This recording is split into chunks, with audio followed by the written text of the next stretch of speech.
Napenda kutoa shukrani zangu za dhati kwa mkurugenzi wa jiji la Arusha pamoja na meya pamoja na naibu meya wa jiji la Arusha, lakini kwa kipekee zaidi kwa shukuru madiwani wenzangu wote, viongozi wa chama, kuanzia mwenyekiti wa chama wilaya, katibu, mwenyekiti wa wazazi, mwenyekiti wa vijana, lakini kipekee madiwani wa jiji la Arusha. Kwenye safari hii wameonyesha heshima, ushirikiano mkubwa, na kwa mfumo huu au kwa mwendo huu na imani sasa madiwani wa jiji la Arusha wameiva kisiasa na kiuchumi. Binafsi mimi ni diwani, lakini by professional mimi ni mchumi. Kwa hiyo kwa fursa hii kwa kuanza, tumeanza na wilaya Kinondoni, wilaya Temeke, tumemaliza Ilala, na sasa tumetoka kwenye kozi ya kutujenga kwenye swala la maadili na uongozi. Tunaanza pale Kinondoni. Kinondoni, kitu ambacho nimekiona na nimejifunza, wenzetu wamekuwa na stendi ndogo lakini ya mkakati. Stendi hii ina kosti kama bilioni 12, lakini stendi hii return yake kwa mwezi inakwenda 1.6 billion per month.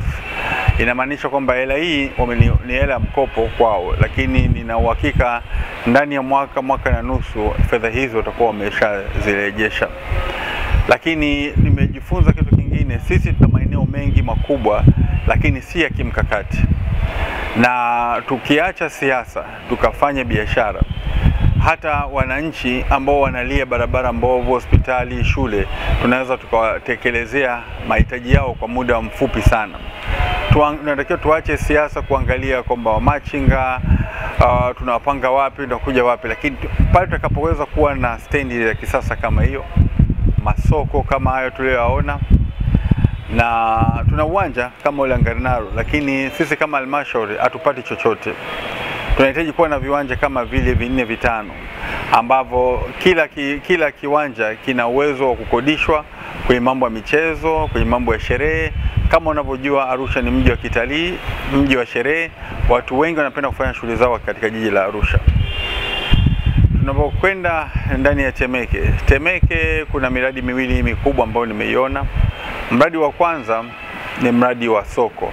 Wamejenga soko kama Dar es Salaam unavyojua, masoko ambayo yalianza kujengwa siku za nyuma yalikuwa yamejengwa kama supermarket, ambayo kwamba hali ya hewa na miundombinu lazima utumie umeme ili uweze kufanikisha. Lakini kwa kuona kwa mfumo ambao wa soko la Temeke ni soko la wazi na watu wanaweza kujipambanua na kufanya biashara zao kwa urahisi, na tozo ni shilingi 500 tu. Hiyo inakuhakikisha kwamba ukiwa na vizimba 300, 400 mara 500 unaiona milioni 12 ikiwa wazi. Na viduka vidogo, tujenge maduka ya magorofa ambayo unaweza kaweka chini maduka na juu ni maofisi, ambayo kwa kufanya hivyo hamna haja kuchaji hela nyingi.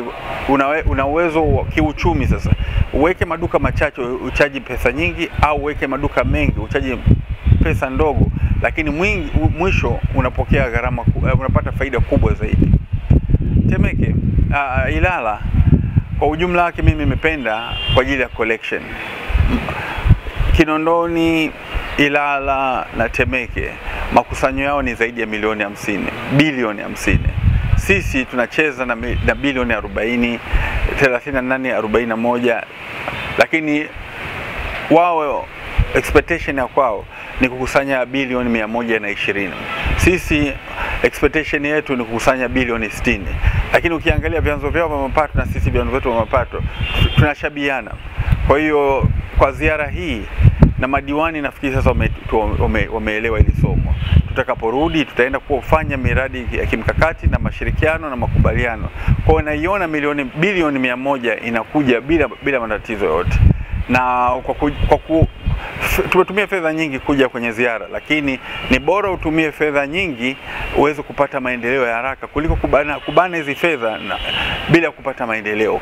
Kwa elimu hii ya madiwani ambao wa jiji la Arusha, na imani kabisa kwa sasa hivi kila mtu atapata miradi, kwa sababu pesa zitakazokusanywa ni zaidi ya bilioni 60, bilioni 100, ambao kwa kila diwani anaweza kupata mradi katika kata yake na wananchi wakaweza kufaidika.